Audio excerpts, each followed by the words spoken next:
64 years later. I can't believe it. It's so thrilling to be here. I couldn't be more honored to be here on this occasion. You think you know Mary Poppins?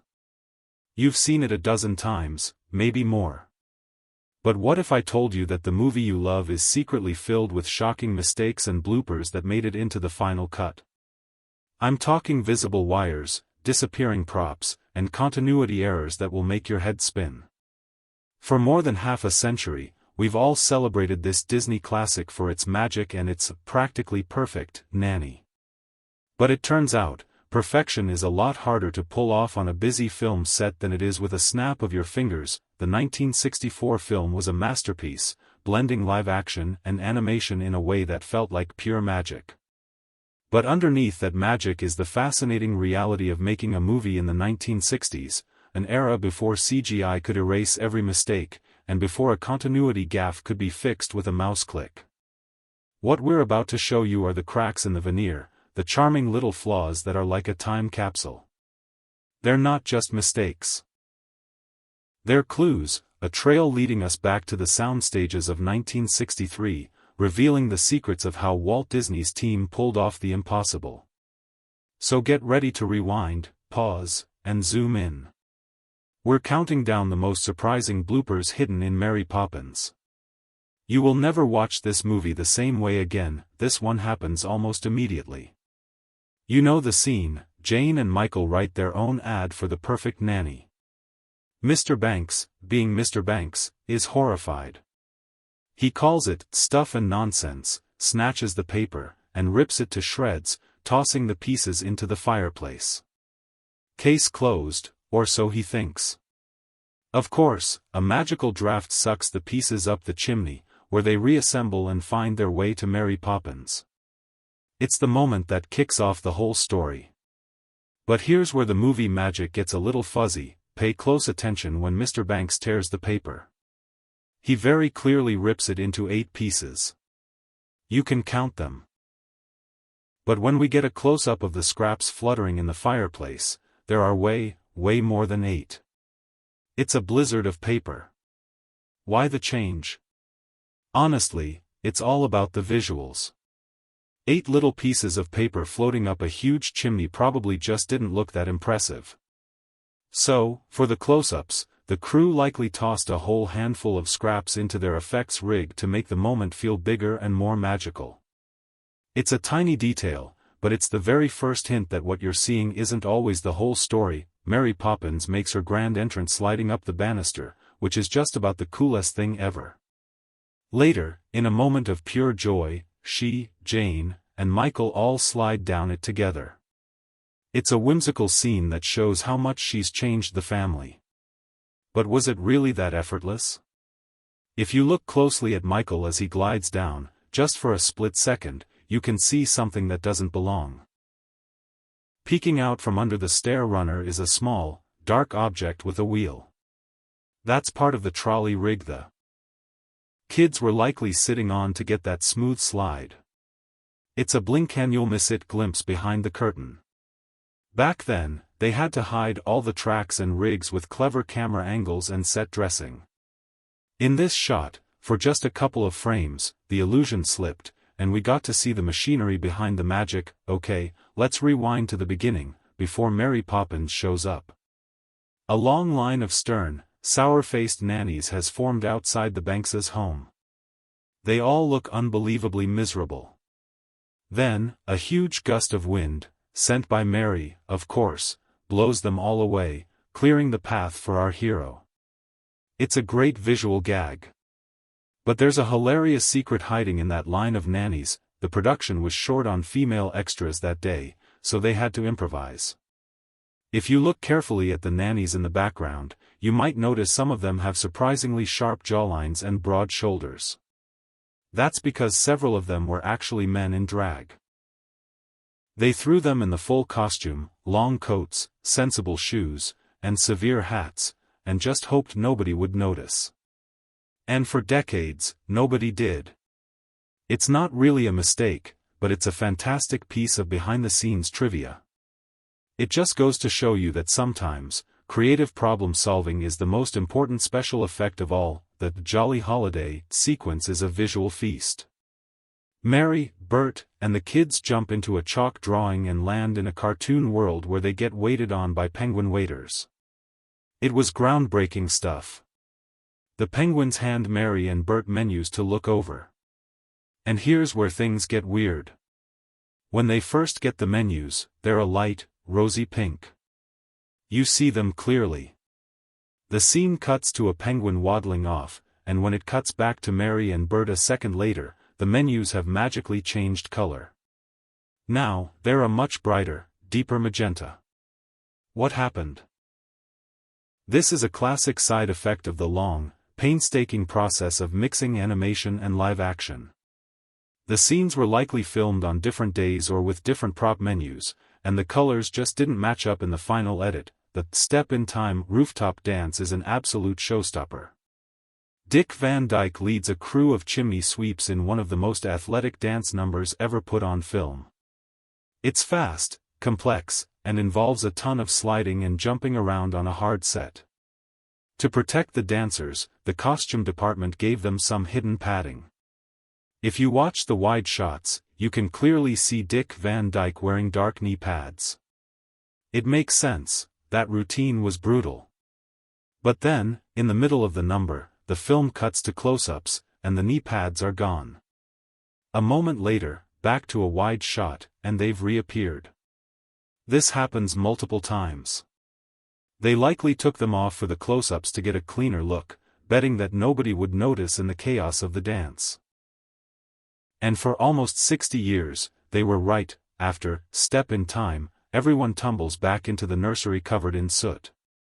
In cute little moment, Mary looks in a mirror and playfully powders her nose with some of the soot, leaving a very obvious black smudge on the tip.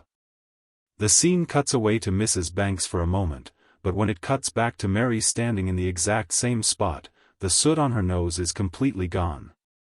Her face is perfectly clean. Did she use a bit of magic?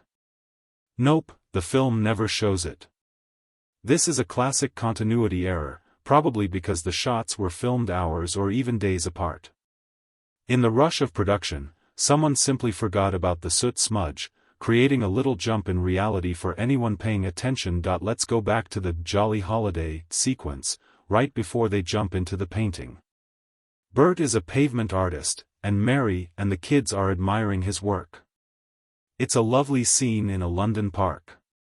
But something very weird is going on with the light. When the camera is on Mary, looking down at Bert, the sun is clearly on her right. You can see the shadows. But when the camera cuts to a reverse shot, looking up at Mary, the sun has jumped to her left side, casting completely different shadows. This is a dead giveaway that the scene was filmed over several hours on a studio backlit. As the real sun moved across the sky, the lighting changed. They tried to match it in the edit, but the shifting shadows reveal the truth. The opening shot of Mary Poppins is iconic. The camera pans across the London rooftops, a stunning matte painting, and then descends into Cherry Tree Lane. The lighting is soft and beautiful, meant to look like a gentle morning. But the movie set accidentally reveals itself. As the camera moves through the street, look closely at the lampposts. On one of them, there's a strange shadow that doesn't fit. It's the shadow of the massive studio lighting equipment hanging high above the set. In trying to create that perfect morning glow, they accidentally cast a shadow of their own gear. It's the kind of thing you'd never see on a first watch, but once you know it's there, you can't miss it. This isn't really a blooper, but more of a "how'd they do that" moment. When Mary gives the kids their medicine, she pours a spoonful for Michael, and it comes out bright red. He says it's delicious. Then she pours for Jane from the same bottle, and this time the liquid is lime green. For herself, it's orange. So, how did they do it? It wasn't a camera trick. It was a classic magician's prop. The bottle had several hidden chambers inside, each with different colored liquid and a tiny, secret air hole on the outside. By covering and uncovering specific holes with her fingers, Julie Andrews could control which chamber the liquid poured from. It was a brilliant practical effect, performed live on set. The only mistake is thinking it's magic, when it's really just old-school ingenuity that we are just getting started. If you're loving these hidden details and want to see more secrets from your favorite movies, do us a favor and hit that subscribe button. We're always digging up the bloopers you were never meant to see, and you don't want to miss what's coming up next. Now, back to the countdown, because the mistakes get even bigger. Let's head to the bank, where the kids accidentally cause a full-on bank run. In the chaos, Michael gets locked in a little office. We see him banging on the door, and we hear him screaming, "Jane! Jane!" But here's the thing, the audio and video don't match. While we hear his desperate cries, the shot of his face through the door's window shows his mouth isn't moving at all. He's totally silent. This is a super common thing called ADR, where actors re-record their lines in a studio later. They clearly added his yells in post-production to make the scene more dramatic, but they used a take where the kid wasn't actually speaking. It's a classic audio-visual mismatch. The ancient, terrifying head of the bank, Mr. Dawes Sr., is a scene stealer. When he's first introduced, his board members are helping him into a chair. As they fuss over him, we see him look at Mr. Banks and clearly say something. His mouth moves, he forms words, but we hear nothing. Later, he speaks, and it's fine. But the error happens again. During the grilling of Mr. Banks, the camera cuts to a reaction shot of Mr. Dawes Sr., and you can clearly see him turn to someone and speak several words.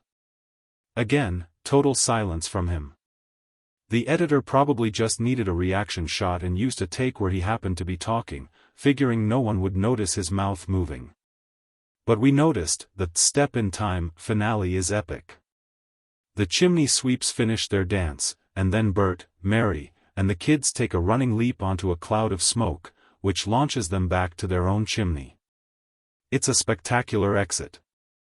But who is actually making that jump? If you freeze the frame right as they step off the roof, you'll see that all four of them have been replaced by stunt doubles. And it's pretty obvious. The doubles for Jane and Michael are clearly older and taller than the child actors, and the body types for Mary and Bert's doubles don't quite match. Of course, this was for safety. The studio wasn't about to let its stars, especially kids, do a dangerous stunt. It's always fun to spot the exact moment the switch happens. Let's go to Uncle Albert's tea party on the ceiling. As everyone laughs, they float. To get down, Mary suggests thinking of something sad. Jane, being extra, does a full backflip in midair before floating down. It's a great little move, but it leaves behind a clue. Right after her flip, as she's floating down, watch the back of her pink dress. For a few frames, you can see two clear vertical imprints in the fabric. Those are the marks from the harness and wires she was wearing under her costume. The tension from the flip pulled the fabric tight, momentarily revealing the rig. With today's HD TVs, these tiny details are clearer than ever. We're staying at the tea party for this one. The whole gag is that they're floating because of laughter, not because of a complex wire rig. But, it was totally a wire rig. And in the 1960s, hiding those wires wasn't always successful. Throughout the "I love to laugh" scene, you can just straight up see the wires. The most obvious moment is when Michael first floats up.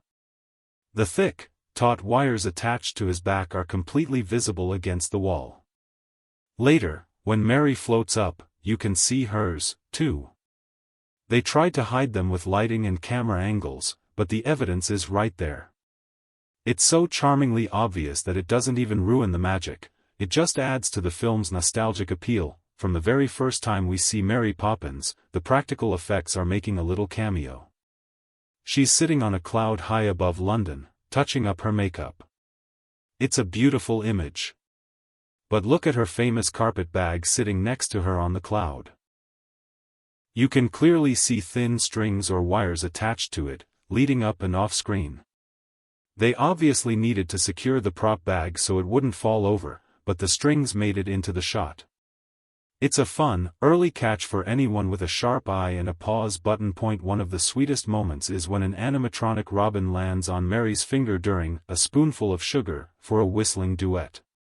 The technology was amazing for its time, and the bird's movements feel incredibly real. But the illusion isn't quite perfect. As Mary turns from the window with the bird on her hand, you get a quick glimpse of the back of her hand and fingers. For just a second, you can see the fine cables running up her arm and into the bird, which the effects team used to control it. Fun fact, Walt Disney hired a professional whistler for the duet but thought they sounded too technical. He asked Julie Andrews to do it herself, and her charming, slightly imperfect whistle is what you hear in the movie. To create the stunning views of London, Disney used matte paintings. An artist painted hyper-realistic cityscapes on glass, leaving a clear section where the live action was filmed on a partial set. When combined, it created the illusion of a huge, real city. For decades, these effects were so good people thought they were real. But with modern HD restorations, you can sometimes spot the matte line, the seam where the painting meets the set. In the rooftop scenes, if you look very closely at the edges of the buildings, you might see a faint, shimmering line separating the physical set from the painted background. It's not a clumsy mistake, just a byproduct of old technology.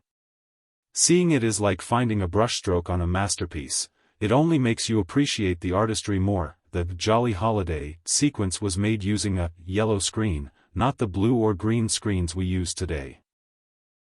This sodium vapor process created a perfect silhouette of the actors to composite onto the animated background. It gave them incredibly clean edges, but it had one big downside: the actors had to be blasted with incredibly bright, flat light. This intense lighting often created multiple, faint shadows on the ground. If you look closely during Jolly Holiday, you can sometimes spot these extra little shadows trailing the characters. It was a trade-off, a perfect composite for slightly unnatural lighting. Not all bloopers are mistakes, some are things that were left on the cutting room floor. One of the wildest deleted scenes from Mary Poppins involved a completely different kind of magic. In a rare outtake that was released on the 2004 DVD, there's a scene where Mary needs to get the kids upstairs. Instead of sliding up the banister, the original plan was for her to conjure a magical smoke staircase, by yodeling. Yes, yodeling. The footage shows Julie Andrews letting out a full-throated yodel, which was meant to magically form the stairs. The scene was completely filmed but was ultimately cut because the filmmakers watched it and decided that yodeling was just too weird and out of character for Mary Poppins.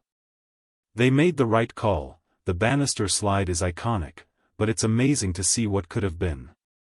A Spoonful of Sugar is the heart of the movie's philosophy. The scene where Mary gives the kids their medicine is where it all starts. We already talked about the magic bottle, but there's an even simpler mistake happening right in front of us. Mary pours the red medicine for Michael, and he takes it. Then, she pours the green liquid onto the spoon for Jane. We see the spoon is full. She holds it out. The camera cuts to a close-up of Jane taking the medicine, but watch closely. In the close-up, the spoon is completely empty. There is no green liquid in it at all. The actress, Karen Rice, still gamely pretends to swallow, but she's swallowing air. They likely used an empty spoon to avoid spills and messes during multiple takes. It's a classic filmmaking shortcut, and it's maybe the most undeniably obvious mistake in the entire movie, from visible wires and shadow-casting studio lights to nannies who were secretly men in drag. Mary Poppins is filled with more than just magic. It's filled with the fingerprints of the people who made it, the happy accidents, clever workarounds, and charming slip-ups that reveal the human hands behind the masterpiece. These aren't just mistakes to point at and laugh. They're a celebration of a golden age of filmmaking, reminding us that before everything could be fixed digitally, movies were a physical craft. The fact that these little flaws exist doesn't make the film any less magical. If anything, it makes it more so. It gives you a deeper appreciation for what an incredible achievement this movie was in 1964, and still is today.